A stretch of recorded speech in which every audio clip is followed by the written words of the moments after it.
Las inescrutables riquezas de Cristo.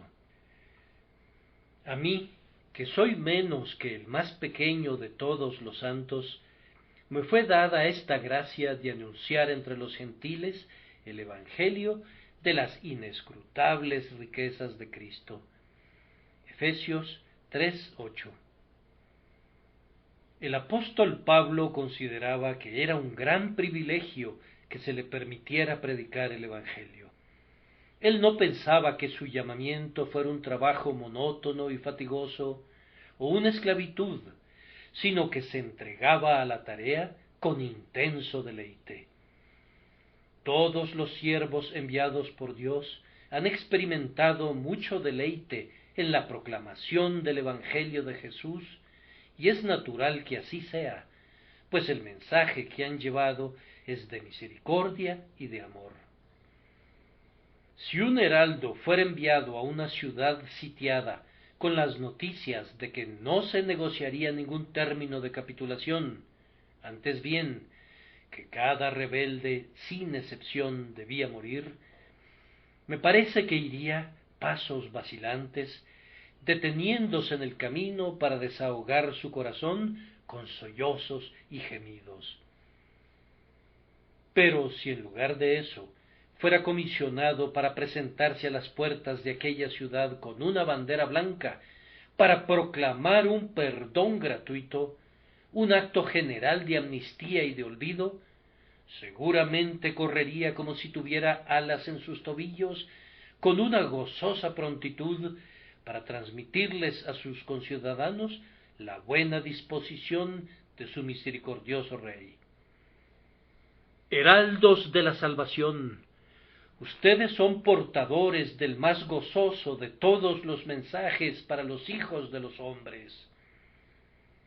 Cuando los ángeles fueron comisionados por una sola ocasión para que se convirtieran en predicadores del Evangelio, y no fue sino por una sola ocasión, hicieron que la bóveda celeste resonara a la medianoche con sus cánticos corales: Gloria a Dios en las alturas y en la tierra paz, buena voluntad para con los hombres. Ellos no musitaron gimiendo una doliente endecha como las de quienes proclaman la muerte, sino que las buenas nuevas de gran gozo fueron acompañadas de música y anunciadas con gran júbilo y cánticos celestiales. Paz en la tierra, gloria a Dios en las alturas, es la nota gozosa del Evangelio. Con ese tono debería ser proclamado siempre. Encontramos que los más eminentes siervos de Dios ensalzaban frecuentemente su oficio como predicadores del Evangelio. Whitefield solía llamar a su púlpito su trono, y cuando estaba sobre algún promontorio para predicar a las miles de personas que se congregaban al aire libre, era más feliz que si hubiese asumido la púrpura imperial, pues gobernaba los corazones de los hombres más gloriosamente que un rey. Cuando el doctor Carey se encontraba laborando en la India y su hijo Félix decidió aceptar el oficio de embajador ante el rey de Birmania, Carey dijo: el nombramiento de embajador hizo babear a Félix y terminó aceptándolo, como si considerara que el más elevado oficio terrenal fuera una completa degradación, si a cambio de ello el ministro del Evangelio abandonara su excelsa vocación. Pablo bendice a Dios porque le fue dada esta grande gracia, predicar en medio de los gentiles las inescrutables riquezas de Cristo. El apóstol consideraba que esa tarea no era un trabajo pesado, sino una gracia. Jóvenes cuyas almas están llenas de amor por Jesús, aspiren a este oficio. Inflamados por un sagrado entusiasmo, procuren los dones mejores y por amor a Jesús, en la medida de su capacidad, esfuércense por contarles a sus semejantes la historia de la cruz. Hombres de celo y habilidad, si ustedes aman a Jesús, hagan del ministerio su objetivo, entrenen sus mentes para ello, ejerciten sus almas para ese fin, y que Dios, el Espíritu Santo, los llame al ministerio, para que ustedes también prediquen la palabra de reconciliación a los miles de moribundos. Los obreros son pocos todavía, que el Señor de la mies los envíe a ustedes a su obra. Pero mientras Pablo agradecía de esta manera por su oficio, su éxito en el ejercicio del mismo lo humillaba grandemente. Entre más llena esté una vasija, más profundamente se hundirá en el agua. Una plenitud de gracia es una cura para el orgullo. Quienes están vacíos, y especialmente quienes tienen poco o nada que hacer, pueden entregarse a un acariciado engreimiento por sus habilidades, porque no han sido probadas. Pero quienes son llamados a la rigurosa obra de ministrar en medio de los hijos de los hombres, lamentarán con frecuencia su debilidad, y sintiendo esa debilidad e indignidad, acudirán delante de Dios y confesarán que son menos que el más pequeño de todos los santos. Prescribo a cualquiera de ustedes que esté buscando humildad, que intente el trabajo duro. Si quieres conocer tu nada, intenta hacer algo grande a favor de Jesús.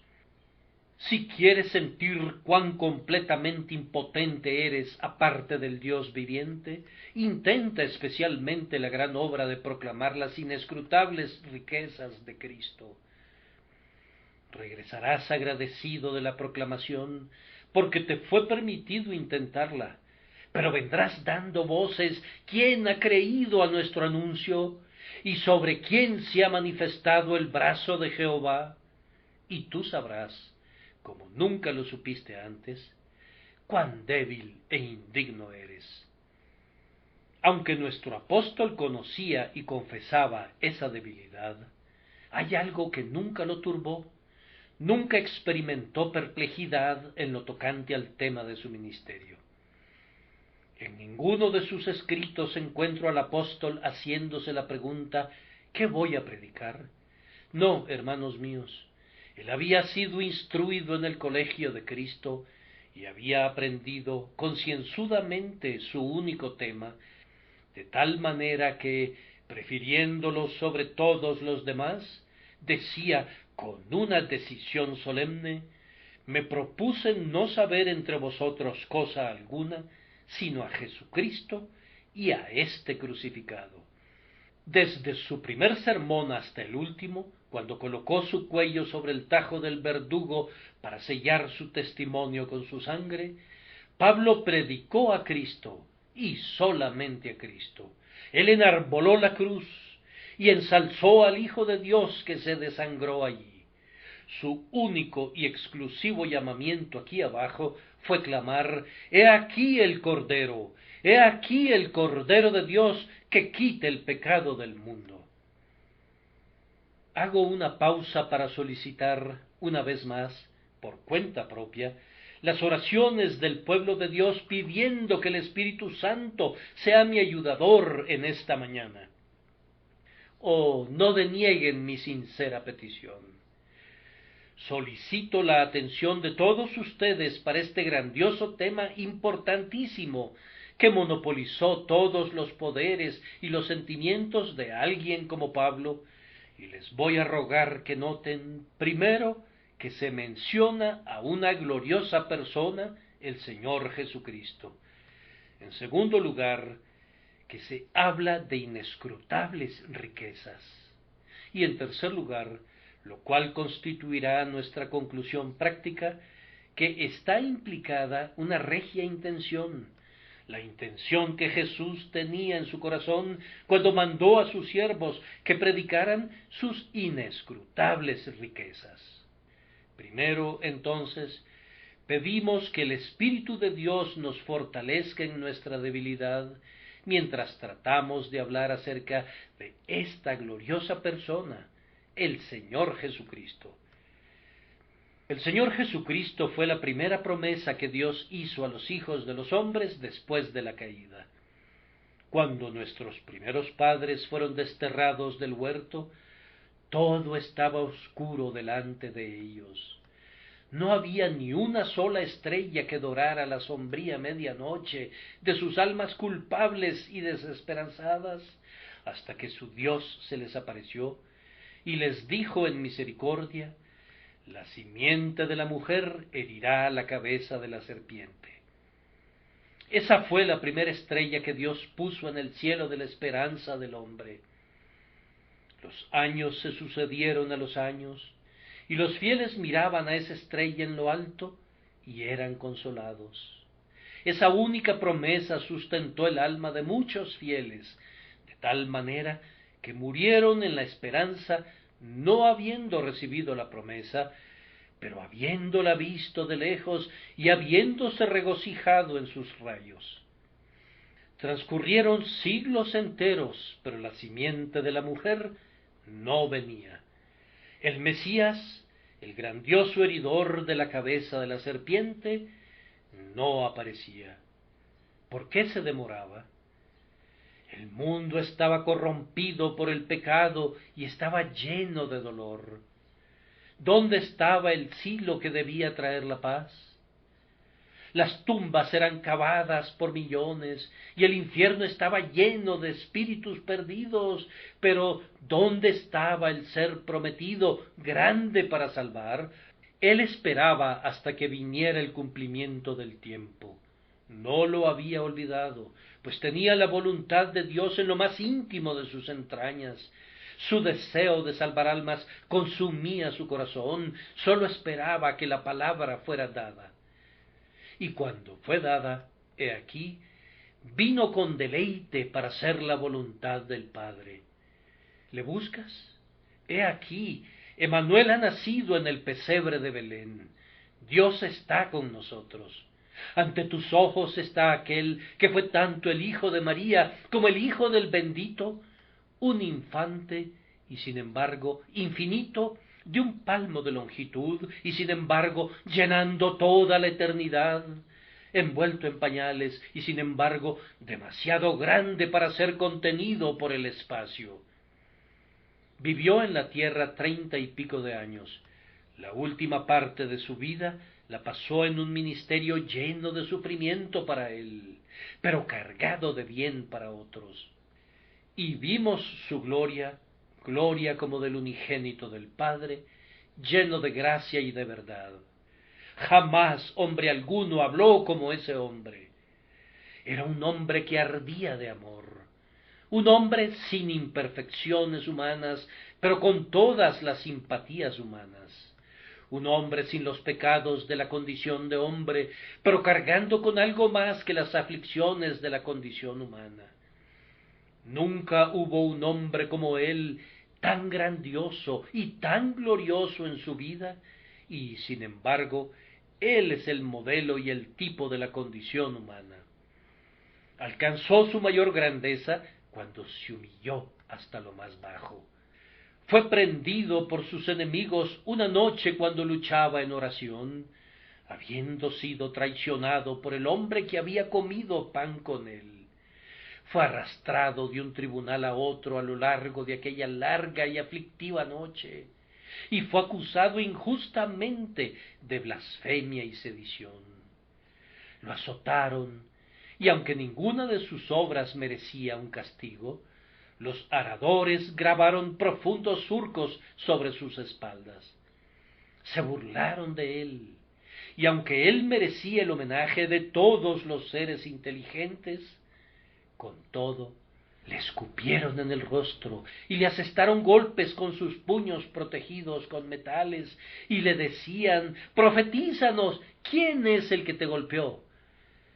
Fue envilecido más que un esclavo. Incluso los individuos abyectos abrieron sus bocas para reírse de él, y los esclavos se mofaban de él. Para concluir la escena, lo llevaron a lo largo de las calles de Jerusalén por las que había llorado, lo acosaron a lo largo de la vía dolorosa, y luego, a través de la puerta, hasta el monte donde cumpliría la condena. Me parece verle con los ojos muy rojos de llanto al momento de voltear a mirar a las matronas de Salem y alzar la voz diciendo: hijas de Jerusalén, no lloréis por mí, sino llorad por vosotras mismas y por vuestros hijos. Pueden verlo cargando esa pesada cruz, a punto de desmayarse bajo su peso. Pueden tolerar verle cuando, habiendo alcanzado el montículo fuera de la ciudad, lo empujaron para que cayera de espaldas y hundieron el cruel hierro en sus manos y pies. Pueden soportar ver el espectáculo de sangre y angustia al momento que lo izaban entre cielo y tierra, convertido en un sacrificio por el pecado de su pueblo. Mis palabras serán escasas, pues la visión es demasiado triste para ser descrita por medio del lenguaje. Él sangra, tiene sed, gime, da voces y al final muere una muerte cuyos desconocidos dolores son inimaginables, y si fueran conocidos estarían más allá del poder de expresión de una lengua humana. Ahora, Pablo se deleitaba en predicar la historia de la crucifixión. Cristo crucificado era su tema. Esa vieja historia que ustedes han oído desde su niñez, la historia del Hijo de Dios que nos amó y se entregó por nosotros. Todos ustedes saben que nuestro Señor, después de que fue bajado de la cruz y colocado en el sepulcro, permaneció allí solo unas cuantas horas cortas, y luego, al tercer día, resucitó de los muertos, siendo el mismo y a la vez no siendo el mismo, un hombre que ya no era más despreciado y desechado. Tuvo comunión con sus siervos de una manera familiar, pero gloriosa, durante 40 días, y animó y consoló sus corazones, y luego, desde la cima del olivar y a la vista del grupo, ascendió al trono de su Padre. Síganlo con sus corazones si no pueden hacerlo con sus ojos. Contémplenlo al ser recibido por los ángeles. Traen su carruaje desde lo alto para llevarlo hasta su trono. Baten sus triunfantes manos y claman: la gloriosa obra ha sido consumada. Allá se sienta, la fe lo ve en este preciso día, a la diestra de Dios Padre, y allí intercede con autoridad por su pueblo. Gobierna el cielo, la tierra y el infierno, pues las llaves de esos lugares cuelgan de su cinturón, y espera hasta descender sobre la nube voladora para juzgar a los vivos y a los muertos y para distribuir la venganza o la recompensa. Pablo hablaba de esta gloriosa persona con deleite. El apóstol predicaba las doctrinas del Evangelio, pero no las predicaba aparte de la persona de Cristo. ¿Acaso muchos predicadores no cometen un grave error al predicar doctrinas en vez de predicar al Salvador? Ciertamente las doctrinas han de ser predicadas, pero deben ser consideradas como los ropajes y las vestimentas del hombre Cristo Jesús, y no como si estuvieran completas en sí mismas. Yo amo la justificación por la fe, y espero no dudar nunca acerca de esa grandiosa verdad, pero la mejor manera de expresarla me parece que es por medio de la eficacia limpiadora de la sangre preciosa. Yo me deleito en la santificación por el Espíritu, pero ser conformado a la imagen de Jesús es todavía una manera más dulce y más contundente de verla. Las doctrinas del Evangelio son un trono de oro sobre el que se sienta Jesús como Rey, y no una dura piedra fría rodada a la puerta del sepulcro en el que Cristo permanece oculto. Hermanos, yo creo que esta es la marca del verdadero ministro de Dios, que él predica a Cristo como su único tema deleitable. En un antiguo relato se nos informa que a la puerta de un cierto salón noble colgaba un cuerno y nadie podía hacer sonar ese cuerno sino el verdadero heredero del castillo y de sus vastos dominios. Muchos lo intentaron. Podían producir una dulce música con otros instrumentos, podían despertar los ecos con otras cornetas, pero aquel cuerno estaba mudo, sin importar cómo lo soplaran. Apareció al final el verdadero heredero, y cuando puso sus labios en la boquilla del cuerno, agudo fue el sonido e indisputable el reclamo de su derecho. Quien puede predicar a Cristo es un ministro verdadero. Si predica cualquier otra cosa en el mundo, no ha corroborado su llamamiento, pero si predica a Jesús y la resurrección, entonces está en la sucesión apostólica. Si Cristo crucificado es el gran deleite de su alma, si es la propia médula de su enseñanza y la grosura de su ministerio, ha comprobado su llamamiento como un embajador de Cristo.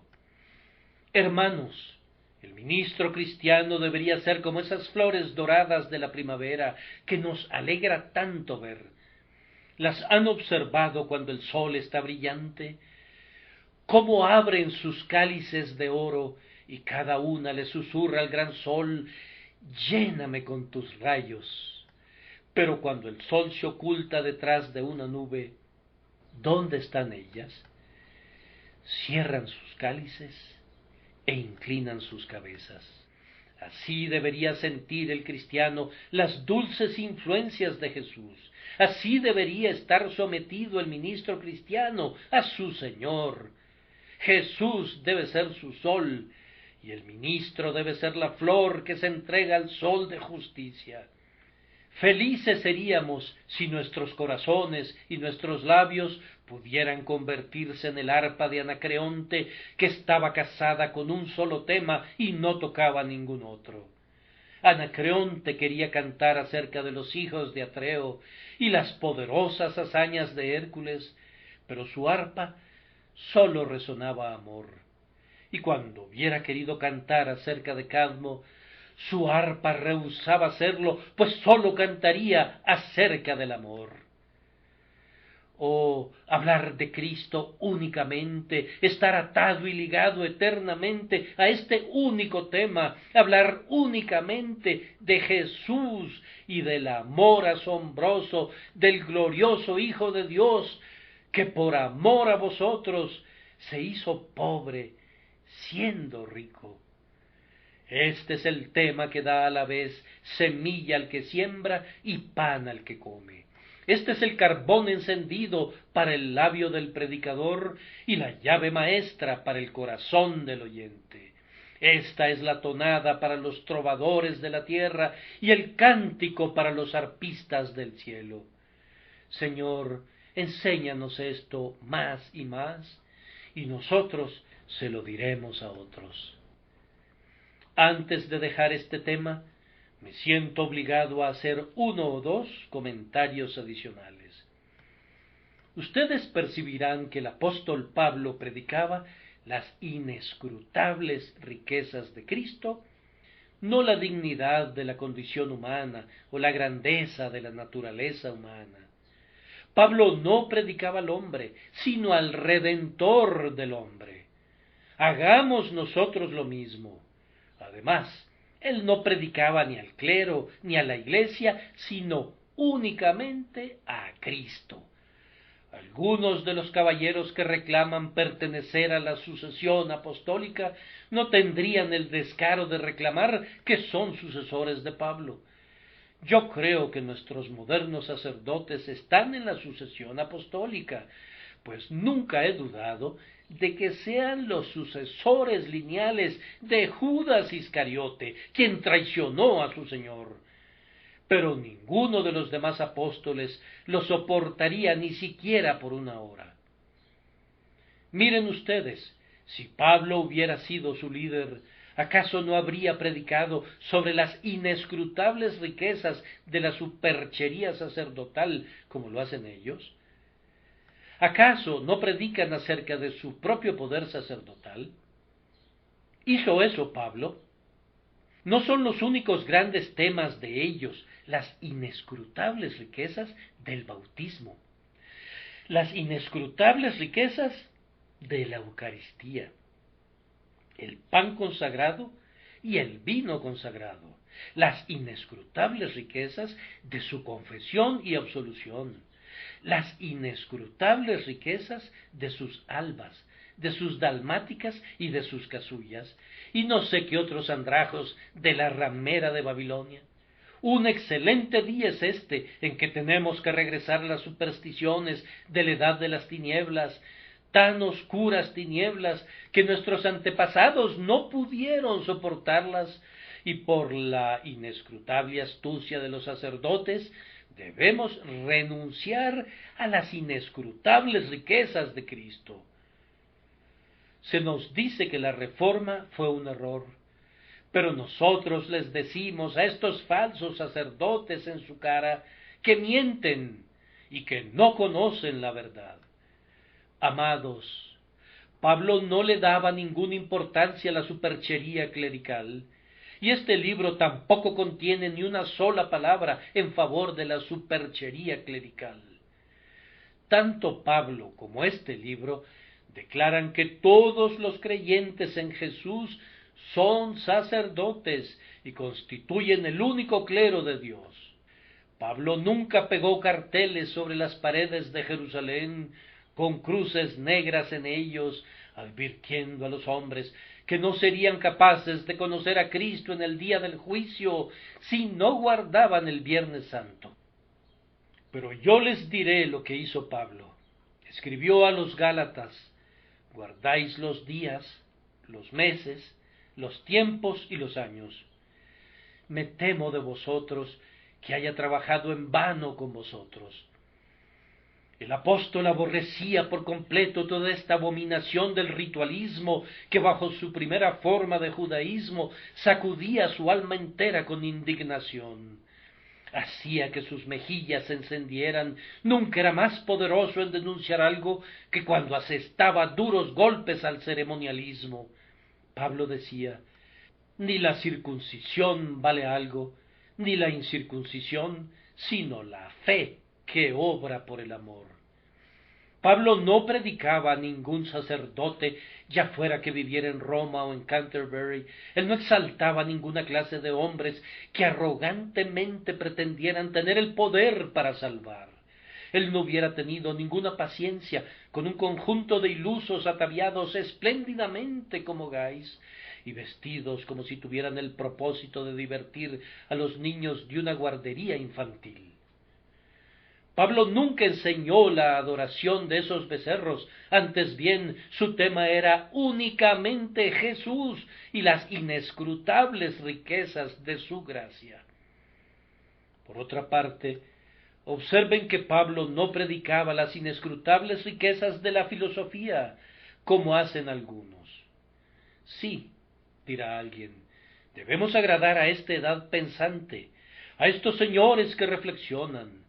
Tenemos que educar a unas personas que rechazarían cualquier testimonio porque no quieren ser crédulos, que no creerían nada sino aquello que pueden entender, porque increíblemente su entendimiento es tan asombrosamente claro, tan perfecto, que sólo le falta ser divino.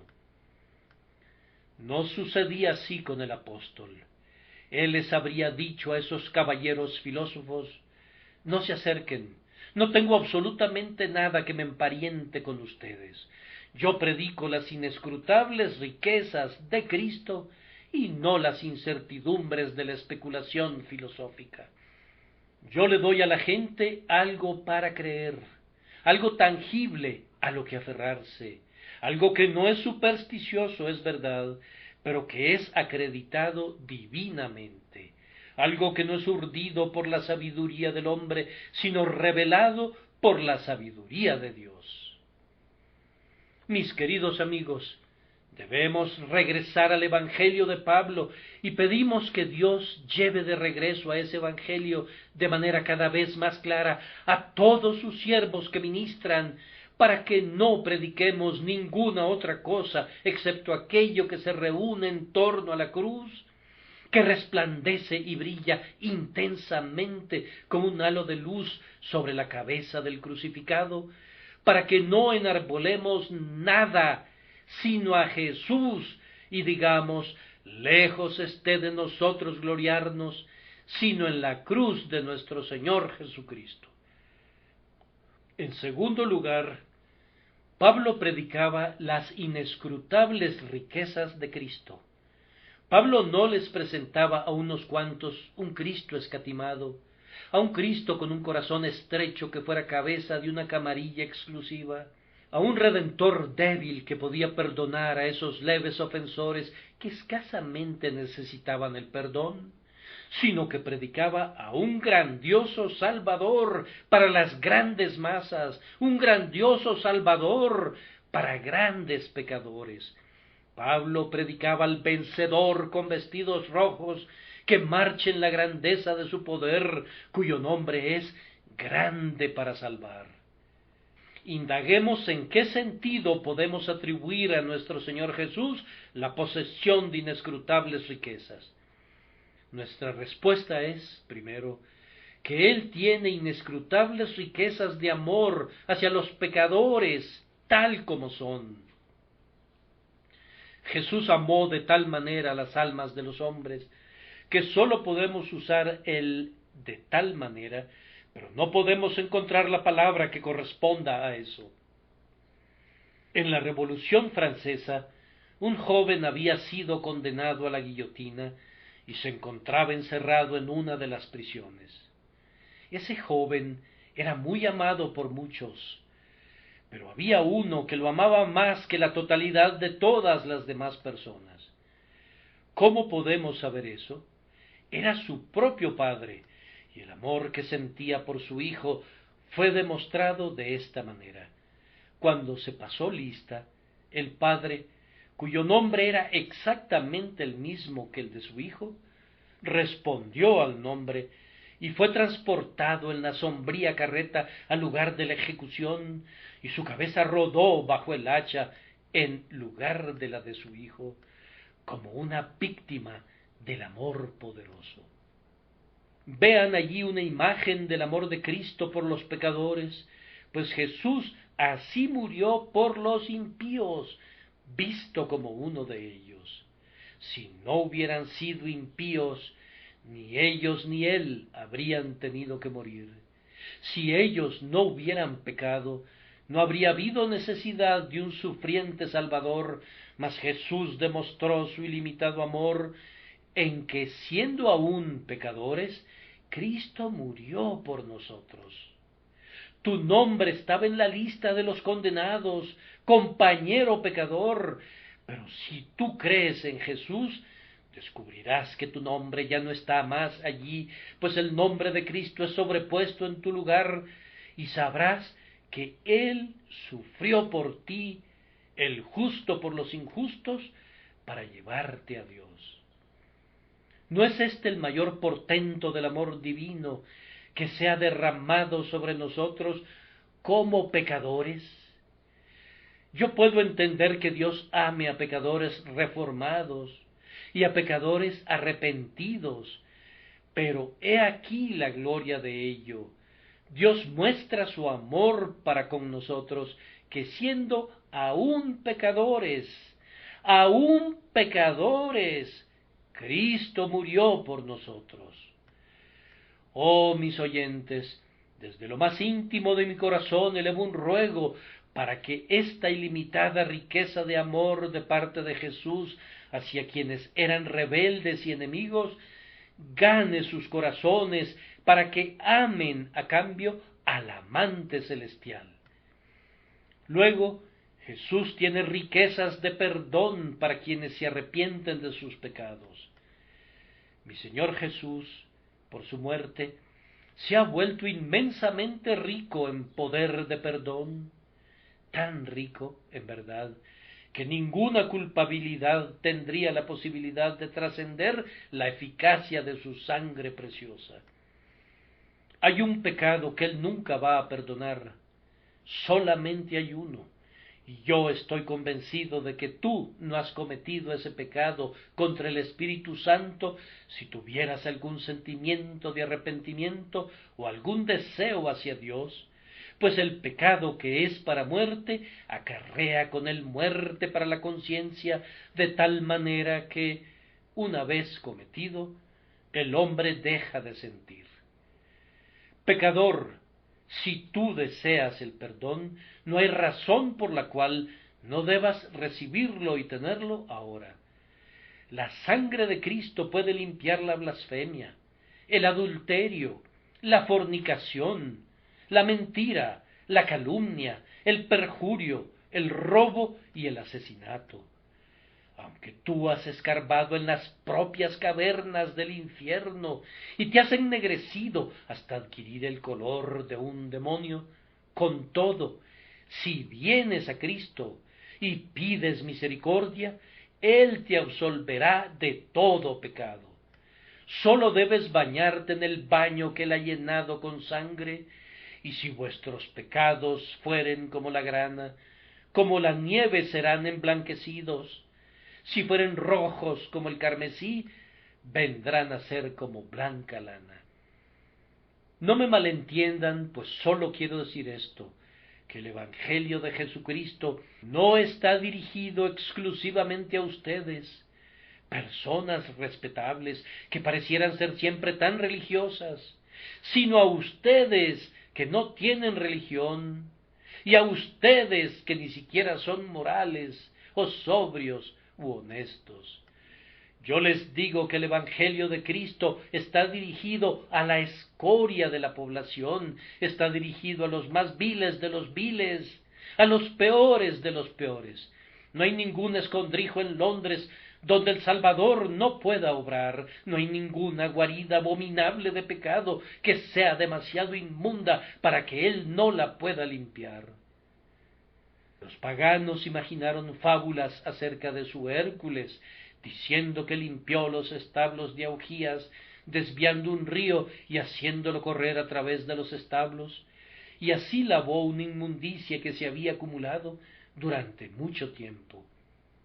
Si tu corazón fuera un establo como ese, Cristo es más grande que el muy poderoso Hércules. Él puede hacer que el río de su sangre limpiadora fluya precisamente a través de tu corazón, y entonces, aunque tus iniquidades constituyan un cúmulo de abominaciones, serán quitadas para siempre.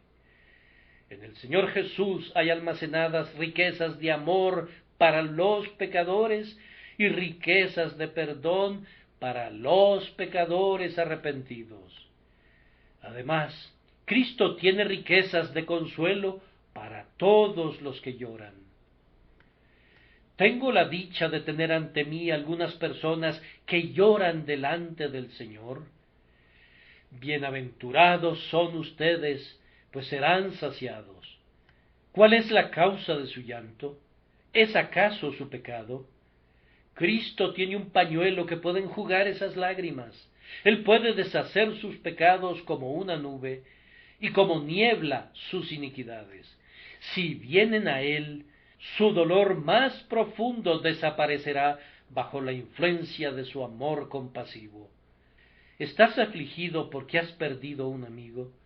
Él será un amigo para ti. ¿Has sido engañado y traicionado? Mi Señor puede satisfacer esa hambre insaciable de amistad y simpatía de tu naturaleza. Confía en Él y nunca te desamparará. Oh, yo no puedo decirte cuán rico es Él en consuelo, pero el Espíritu Santo puede decírtelo. Si tienes a Jesús, como solía decir Bernardo, encontrarás que Él es miel para la boca, música para el oído y el cielo para el corazón. Gana a Cristo y no necesitarás nada fuera de Él. Aférrate a Él y dirás con el apóstol: he aprendido a contentarme, cualquiera que sea mi situación, pues Él ha dicho, no te desampararé ni te dejaré. Las inescrutables riquezas de mi Señor son también de otro tipo. ¿Tienes sed de conocimiento? Jesús tiene riquezas de sabiduría. El deseo de saber ha enviado a los hombres a deambular por todo el mundo, pero aquel que encuentra a Jesús puede quedarse en casa y ser sabio. Si te sientas a sus pies, sabrás lo que Platón no podría enseñarte y lo que Sócrates nunca aprendió. Cuando los antiguos escolásticos no podían responder y defender una proposición, solían decir, acudiré a Aristóteles, él me ayudará. Si aprendieras de Cristo, Él te ayudaría a salir de todas tus dificultades, y Cristo te enseñaría lo que es más útil para tu alma, el conocimiento que te durará para toda la eternidad. No pienses que el Evangelio de Cristo, por ser sencillo, es un mero juego de niños. Oh, no, contiene aquello que el intelecto de un ángel que no hubiere sido iluminado por el Espíritu Santo se vería imposibilitado de dominar. Los más excelsos rangos de los serafines lo contemplan todavía sumidos en asombro. Vengan a mi Señor y serán hechos sabios para salvación. No permitan que los agote con un mensaje tan grandioso. Tal vez lo declare torpemente, pero el contenido del mensaje es digno de sus oídos y digno de sus corazones. Mi Señor tiene riquezas de felicidad para otorgarlas a ustedes. Después de todo, Él es el hombre rico que lleva un pensamiento en el ojal, el hombre que puede decir, tengo lo suficiente, es más rico que el par del reino que está descontento. Créeme, mi Señor puede hacerte descansar en lugares de delicados pastos y puede conducirte junto a aguas de reposo. No hay música como la música de su gaita, cuando Él es el pastor y tú eres la oveja y reposas junto a sus pies. No hay amor como el suyo, ni tierra o cielo que se le comparen. Con sólo que supieras eso, lo valorarías más allá de todos los gozos de los mortales, y dirías con nuestro poeta, quienes te encuentran a ti, encuentran una dulzura profunda, misteriosa y desconocida, muy por encima de todos los placeres mundanos, si pudieran reunirse en uno. Amado mío, apresúrate sobre los montes. Hablo por experiencia propia. Yo he tenido más gozo en una comunión con Cristo de media hora del que he encontrado en meses de otros consuelos.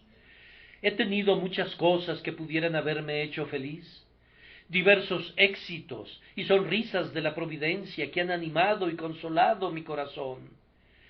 Pero todas ellas son como espumarajo en la copa, meras burbujas, como la espuma de la vida y no sus verdaderas profundidades de bienaventuranza. Conocer a Cristo y ser encontrado en Él, oh, eso es la vida, eso es el gozo, eso es la médula y la grosura y vinos purificados. Mi Señor no trata a sus siervos groseramente. Él les da como un rey le daría a otro rey. Él les da dos cielos, un cielo abajo por servirle a Él aquí, y un cielo arriba para deleitarse en Él eternamente. Y ahora voy a concluir esta pobre plática mía acerca de estas riquezas invaluables, diciendo que las inescrutables riquezas de Cristo serán mejor conocidas en la eternidad. Las riquezas de Cristo no son tanto para ser gozadas aquí como allá. Él suplirá a la vera del camino y a lo largo del camino todas tus necesidades. Fortaleza de rocas será tu lugar de refugio, se te dará tu pan y tus aguas serán seguras, pero es allá, allá, allá, donde tú oirás el cántico de quienes triunfan, el grito de quienes festejan. Mi querido oyente, si tienes a Cristo, Habrás obtenido riquezas que puedes llevar contigo a la hora de la muerte. El rico cargó sus maletas de dinero y al ponerlas sobre su corazón murmuró: no servirán, no servirán, llévenselas de aquí.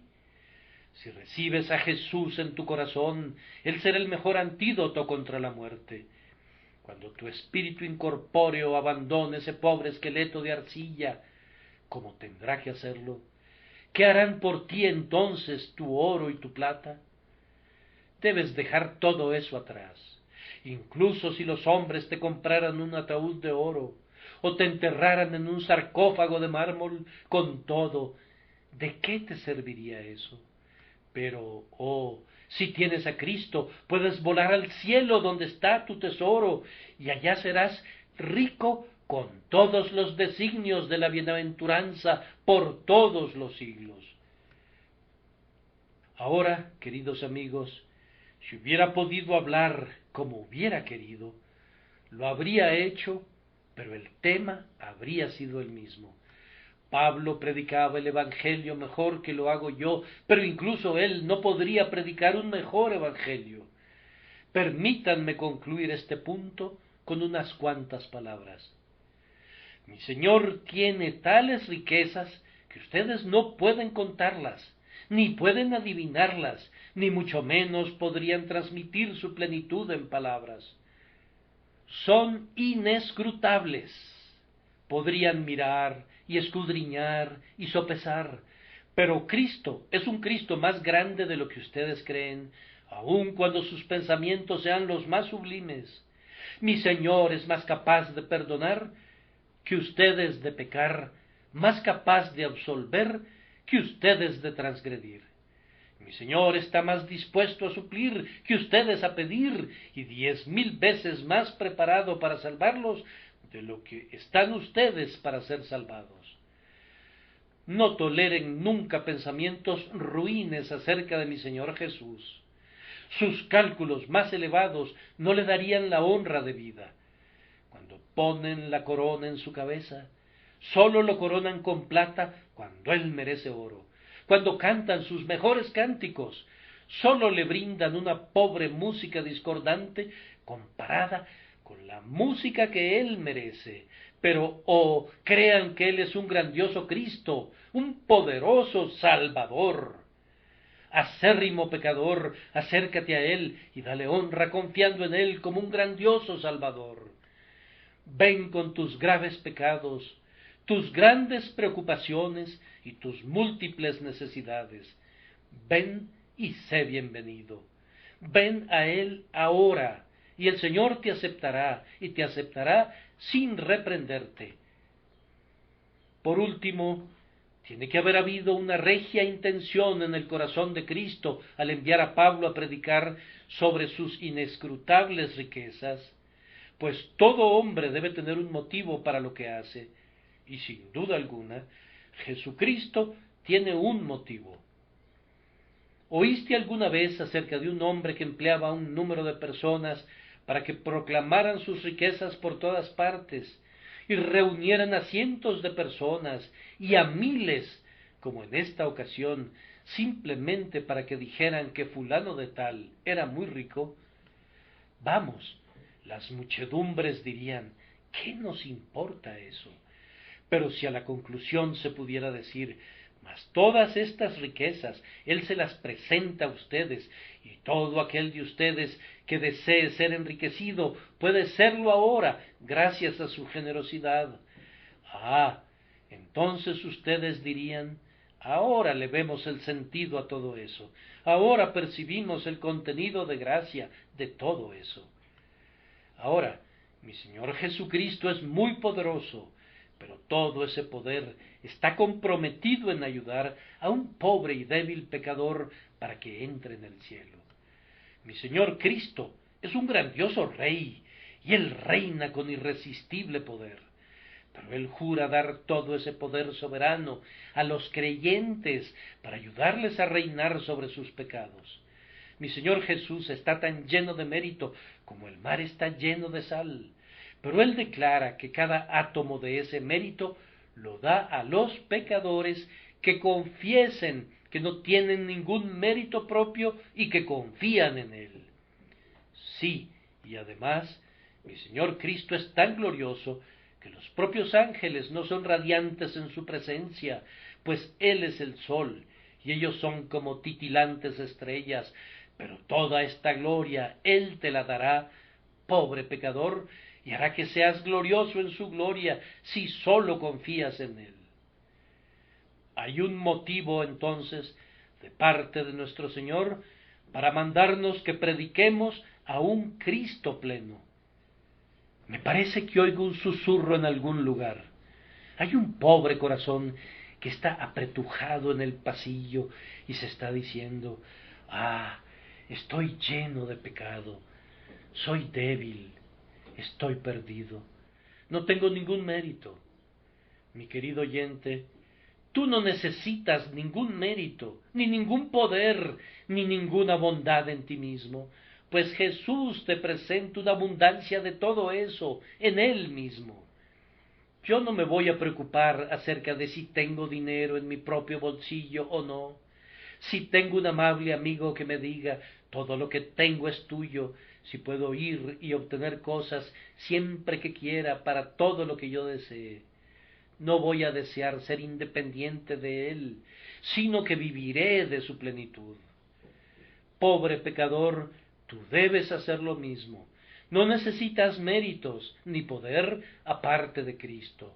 Toma a mi Maestro, y Él te bastará, y tú cantarás felizmente: Cristo es mi todo. 2 o 3 palabras entonces. La primera es esta: cuán ricos han de ser aquellos que tienen a Cristo por amigo. ¿No procurarás ser amigo suyo? Si es cierto que todo lo que Cristo tiene lo da a su pueblo, y esto es aseverado una y otra vez en este libro, entonces, oh, cuán indeciblemente bendecidos deben ser aquellos que pueden decir: mi amado es mío y yo suya. Los que reciben a Cristo para que sea de su propiedad son como aquel hombre que, habiendo comido durante mucho tiempo de un fruto de un cierto árbol, ya no estaba satisfecho con tener solo el fruto, sino que tenía que llevarse el árbol para plantarlo en su propio huerto. Felices aquellos que tienen a Cristo plantado como el árbol de vida en el terreno de sus corazones. Ustedes no sólo tienen su gracia y su amor y su mérito, sino que lo tienen a Él mismo. Todo Él es propiedad de ustedes. Oh, esas dulces palabras: Jesús es mío, Jesús es mío. Todo lo que hay en su humanidad, en su deidad, en su vida y en su muerte, en su reinado y en su segunda venida, todo es mío, pues Cristo es mío. Cuán trascendentalmente insensatos, por otro lado, tienen que ser aquellos que no quieren tener a Cristo cuando se puede tenerlo sencillamente pidiéndolo, que prefieren las baratijas y las burbujas de este mundo y dejan pasar de lejos el oro sólido de la eternidad. Cavar y trabajar arduamente y cubrir sus rostros de sudor y perder su descanso nocturno y alcanzar el bien pasajero de este mundo mientras descuidan a quien es el eterno bien. Oh, necios y tardos de corazón, que cortejan a este mundo prostituido con su rostro pintado, cuando las bellezas de mi Maestro son infinitamente más ricas y más exclusivas.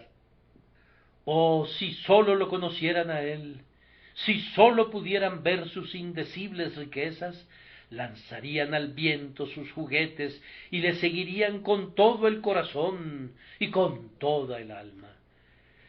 ¿Pero puedo tenerlo a Él?, pregunta alguien. Claro que puedes. ¿Quién habría de decirte que no? ¿No acabas de oír las dulces notas del himno: vengan y sean bienvenidos, vengan y sean bienvenidos? Cuando repica la gran campana del cielo, siempre transmite esa nota de plata para los pecadores: vengan y sean bienvenidos, vengan y sean bienvenidos.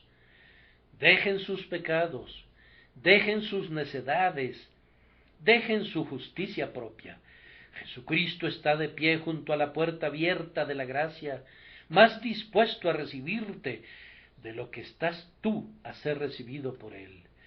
Vengan y sean bienvenidos, vengan y sean bienvenidos. En lo alto del hospicio de San Bernardo, en medio de la tormenta, cuando la nieve se precipita con fuerza, los monjes hacen repicar la gran campana, y cuando la ruta no es visible, el viajero casi puede oír el camino a la casa de refugio ubicada al otro lado del paraje nevado. Así quisiera tocar esa campana esta mañana. Pobre viajero extraviado, con tus pecados y tus temores azotando fríamente en tu rostro, ven y sé bienvenido, ven y sé bienvenido, ven a un Salvador que una vez murió y fue enterrado por ti, pero que resucitó y ahora intercede a la diestra de Dios. Si no puedes ver el camino, por lo menos óyelo. Oíd y vivirá vuestra alma, y haré con vosotros pacto eterno, las misericordias firmes a David. Amado corazón, tú solo necesitas a Cristo, no necesitas bombear algunas lágrimas de arrepentimiento para ayudar a Cristo, pues Él te dará el arrepentimiento si lo buscas en Él. Tienes que venir a Él para obtener el arrepentimiento. No necesitas buscar la bendición evangélica en ninguna otra parte, excepto junto a la cruz. No necesitarás de bautismos ni de cenas del Señor en los cuales confiar. Como creyente, será tu deber profesar tu fe en Él y recordarlo a su mesa. Pero estas cosas no ayudarán a tu salvación, pues serás salvado por Jesús y sólo por Él. No necesitas experimentar ningún terror, no necesitas someterte a ninguna preparación, pues Cristo está dispuesto a recibirte ahora, como el cirujano cuya puerta está abierta para todo accidente que pudiera ocurrir, como los grandes hospitales de nuestro lado del río, donde, sin importar cuál sea el caso, la puerta se abre de par en par en el momento que alguien requiere entrar. Así es mi Maestro. Inescrutables riquezas hay en Él, aunque haya inescrutable pobreza en ti. Que la conciencia no haga que te demores, ni que sueñes encariñado con la aptitud, toda la aptitud que Él requiere, es que sientas tu necesidad de Él. Eso Él te lo da, es el rayo ascendente de su espíritu. A lo largo de toda esta semana yo he estado agobiándome y preocupándome porque no puedo predicarles como desearía, y una vez que ha concluido cada uno de mis sermones predicados aquí, habría deseado poder predicarlo de nuevo de una manera más denodada y ferviente. Pero, ¿qué puedo hacer? Oh, mis oyentes, yo puedo predicarles a Cristo, pero no podría predicarle a Cristo sobre ustedes.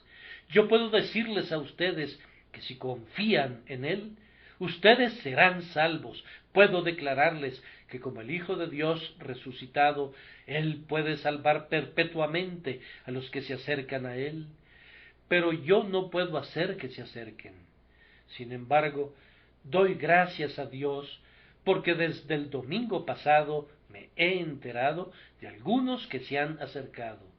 He oído buenas nuevas sobre algunos que, por el poder del Espíritu Santo, han creído en Jesús. No hay más corazones que se enamoren de las bellezas de mi Maestro. Tengo que cortejarlos a nombre de Él y obtener a cambio un retorno tan pequeño. ¿Ha de ser de uno en uno o de dos en dos cuando hay 20,000 personas presentes? Dios no lo quiera.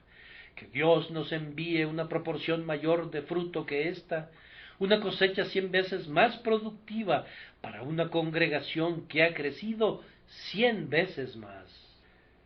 Oren creyentes, oren pidiendo una bendición. Oren pidiendo que Dios deje mudos estos labios antes del próximo domingo, si Él decidiera hacer más bien por medio de otro predicador que por mi medio. No pidan nada para mí, antes bien pidan grandes cosas para mi Señor, para el crucificado. Pidan en verdad para que estas grandes reuniones no se queden sin un resultado permanente que denuncie la impiedad de esta ciudad, sí, y que también haga mella en su piedad, eliminando a la primera y estimulando a la segunda. Que Dios envíe el Espíritu de su gracia, y a Él sea la alabanza por todos los siglos. Amén.